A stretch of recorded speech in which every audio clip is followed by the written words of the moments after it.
Nous lisons dans l'évangile de Marc au chapitre 4 à partir du verset 33. C'est par beaucoup de paraboles de ce genre qu'il leur annonçait la parole selon qu'ils étaient capables de l'entendre.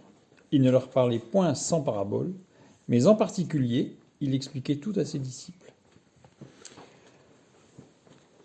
Ici, selon qu'ils étaient capables, ça donne l'impression qu'en fait, il y a des gens intelligents et des gens qui le sont moins, et Jésus s'adresse aux gens intelligents en fait.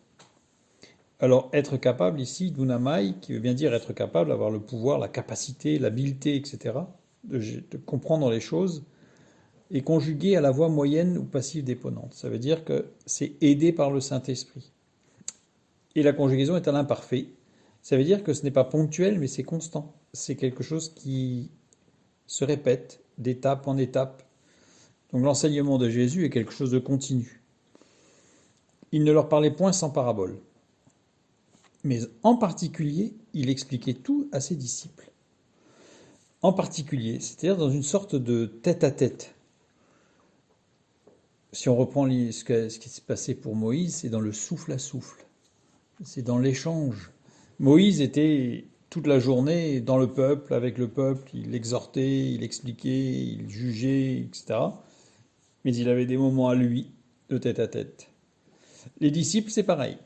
Ils passaient des journées entières avec Jésus à prêcher, à écouter Jésus prêcher, à participer aux actions de Jésus. Mais ils avaient des moments de tête-à-tête, des moments où Jésus leur expliquait en particulier. Et le verbe expliquer ici, à ses disciples, c'est intéressant parce que ce verbe grec, epilouo, veut dire résoudre des problèmes intellectuels, ou clarifier des concepts, ou encore dénouer des discussions complexes. Alors c'est intéressant parce que ça souligne l'objectif des paraboles. L'objectif des paraboles, c'est nous faire réfléchir. Les paraboles sont là aussi pour nous pousser à clarifier des concepts profonds.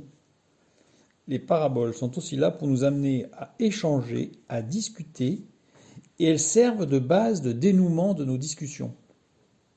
Les paraboles. Et la conjugaison du verbe, vous devez deviner, à la voix passive déponente, c'est-à-dire que conduit par le Saint-Esprit. Donc la parole de Dieu, elle est là pour nous donner des solutions, pour nous donner des réponses, mais aussi pour nous donner des questions, afin que nous réfléchissions, que nous clarifions certaines choses, certains concepts de nos vies. Et elle nous donne la solution quand nous sommes conduits par le Saint-Esprit. Et c'est par rapport à cette explication que ce même jour, sur le soir, Jésus leur dit « Passons à l'autre bord ». Qu'est-ce qu'il y avait à l'autre bord ? Bien sûr, il y avait beaucoup de choses, mais dans Marc chapitre 5, le verset 1, il nous a dit « Ils arrivèrent à l'autre bord de la mer, dans le pays des Gadaréniens ». Et en grec, Gadarénon veut dire ceux qui sont récompensés à la fin. Donc c'est rempli d'espérance en fait. Et il en fallait de l'espoir. Parce que sur le chemin, enfin si on peut dire sur le chemin, puisqu'ils sont sur l'eau, il va y avoir des difficultés. Verset 36. Après avoir renvoyé la foule, ils l'emmenèrent dans la barque où il se trouvait. Il y avait aussi d'autres barques avec lui. Il s'éleva un grand tourbillon et les flots se jetaient dans la barque au point qu'elle se remplissait déjà. Le mot tourbillon ici, lailaps, en grec, désigne une trombe d'eau. Une trombe d'eau, c'est un vent tourbillonnant qui se trouve assez fréquemment, enfin, c'est assez rare, mais qu'on trouve quand même fréquemment dans la mer, mais surtout dans les lacs. Il y en a de connus dans les lacs en Suisse. Ce sont des courants d'air froid qui rencontrent de l'eau chaude, ça donne un tourbillon, et de l'eau part du bas vers le haut. C'est quelque chose qui va du bas et qui monte en trombe. Donc c'est l'eau qui monte, une colonne d'eau qui monte, qui peut faire jusqu'à 20 mètres de large. Avec des vents évidemment extrêmement violents, puisque c'est apparenté à une tornade, voire un ouragan, à cet endroit-là. Pas forcément à côté, mais à cet endroit-là. Et donc on comprend que les flots qui se projetaient autour de cette trombe d'eau se jetaient dans la barque. Imaginez, les disciples ont dû se dire, si la trombe d'eau nous arrive dessus, on est fichu, c'est une évidence. Verset 38, « Et lui, il dormait à la poupe sur le coussin. Ils le réveillèrent et lui dirent, Maître, ne t'inquiètes-tu pas de ce que nous périssons? Là, petit détail, beaucoup de commentaires pendant des siècles ont annoncé que le texte biblique disait n'importe quoi puisqu'il n'y avait pas de bateau avec un coussin à l'avant. Or, il y a quelques années, nous avons trouvé dans le lac de Galilée, enfoui dans la vase, un bateau avec à l'avant justement une zone pour dormir et pour y placer un coussin. Le texte biblique est évidemment très précis. Donc Jésus dormait. Ils le réveillèrent et lui dirent, Maître, ne t'inquiètes-tu pas de ce que nous périssons? S'étant réveillé, il menaça le vent et dit à la mer, Silence, tais-toi. Et le vent cessa et il y eut un grand calme. Puis il leur dit, Pourquoi avez-vous ainsi peur? Comment n'avez-vous point de foi? Ils furent saisis d'une grande frayeur et ils se dirent les uns aux autres, Quel est donc celui-ci à qui obéissent même le vent et la mer? Incroyable. Quand nous nous laissons conduire par le Saint-Esprit, c'est ce que nous avons vu, les paraboles, tout ce qui se passe, tout ce que Dieu nous enseigne, nous permet de réfléchir et de grandir. Et j'insiste, en nous laissant conduire par le Saint-Esprit. Ce qui rejoint Jean 16, 13, quand le Consolateur sera venu, l'Esprit de vérité, il vous conduira dans toute la vérité. Car il ne parlera pas de lui-même, mais il dira tout ce qu'il aura entendu et il vous annoncera les choses à venir.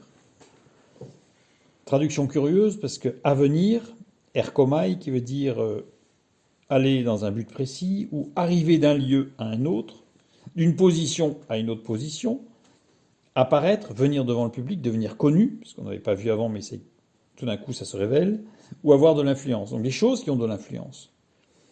Et le verbe ici, erkomai, à venir, est conjugué au présent, et non pas à l'avenir, au futur. Ne désigne pas l'avenir, pas au futur. Et à la voix moyenne ou passive déponente. Donc ça veut dire que littéralement, le Saint-Esprit, l'Esprit de vérité, il vous conduira dans toute la vérité, car il ne parlera pas de lui-même, mais il dira tout ce qu'il aura entendu, et il vous annoncera les choses qui ont de l'influence. Il vous expliquera ce qui se passe, ce qui arrive, pas ce qui arrivera, ce qui arrive. Et vous allez comprendre que ce qui arrive, c'est dû à des choses du passé, que Dieu a tout conduit. Et c'est ce qui se passe ici. C'est ce qui se passe ici, puisque Jésus leur dit « Comment n'avez-vous point de foi ?» Or, la foi, nous avons déjà vu que c'est 3 axes. Écouter, parler, agir. Là, les disciples ont réveillé le maître, et se dit « Ne t'inquiètes-tu pas que nous... » Donc ils ont parlé, un peu stressés, mais ils ont parlé, mais ils n'ont pas vraiment écouté Jésus. Et ils n'ont rien fait. Vous me direz, qu'est-ce qu'ils pouvaient faire? Prier. Réveiller Jésus, mais sans avoir peur, en fait, en disant « Nous avons un problème, et nous avons besoin de toi. » Donc ils ont peur. Ils ont peur. Et ils parlent entre eux. Ce que voulaient les paraboles. À savoir, ils parlent entre eux. Ils parlent entre eux, et les paraboles, tout ce qui se passe, tout ce que Dieu fait, tout ce que Jésus fait dans nos vies, c'est pour nous permettre de comprendre, pour nous permettre de clarifier certaines choses. Et là, ils ont compris que Jésus avait toute autorité sur les choses qui viennent de la terre, sur les choses qui viennent d'en bas. La tornade, la trombe d'eau. C'est pas quelque chose qui est tombé du ciel, c'est quelque chose qui est venu d'en bas. Et c'était un élément très connu puisqu'ils étaient pêcheurs. Donc c'était leur élément à eux, leur contexte de vie, leur contexte professionnel, qui tout à coup leur échappe complètement. Et même quand ça nous échappe complètement d'un point de vue professionnel, d'un point de vue terrestre, je dirais, Jésus dit, pourquoi vous inquiétez-vous? Je tiens toutes choses dans ma main. Et tout ce qui se produit est là pour vous enseigner et pour vous permettre de comprendre, de grandir et de clarifier certaines choses dans vos vies. Et là, ils vont arriver dans le pays des Gadaréniens, c'est-à-dire dans le pays de la récompense à la fin. On ne marche pas à coup de récompense, comme un petit sucre qui fait avancer ou qui fait faire des gymnastiques aux chiens. Mais nous avons cette espérance, cette promesse que Dieu nous conduit, qui nous accompagne, qui nous enseigne, avec une récompense à la fin, cette récompense étant la vie éternelle.